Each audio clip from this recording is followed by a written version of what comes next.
Hi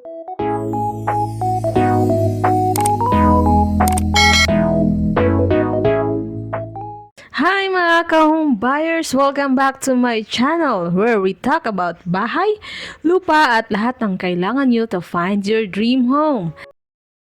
Una, ito ang tinatawag na townhouse. Kung naghanap ka ng budget-friendly na compact na bahay, swak na swak ito.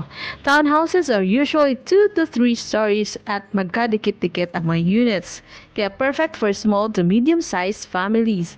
Usually, makikita mo ito sa mga gated subdivisions, kaya safe at may access ka pa sa amenities like playgrounds or clubhouse. Pero syempre, dahil shared walls ito, limited ang privacy. Next, we have single attached and single detached houses. Kapag single attached, ang bahay mo nakakabit sa isang side. So, may extra space ka for a small garden or parking. Pero kapag single detached, wow, mas sosyal. May space ka sa lahat ng sides ng bahay mo. Perfect ito kung priority mo ang privacy at future expansion plans. Ideal ang mga ganitong bahay for growing families. Siyempre, hindi mawawala ang condominium.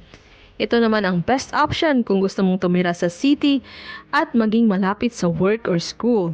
Condos come with amenities like swimming pools, gyms, at minsan pa nga may rooftop garden pa. Kung tight ang budget, pwedeng-pwede ang row house. Ito ang usually na-offer sa mga socialized housing projects, kaya very affordable. Basic lang ang design at mas maliit ang space.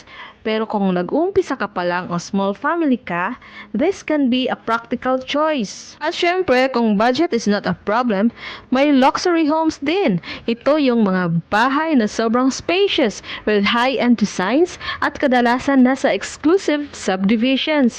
Perfect for those looking for prestige and comfort.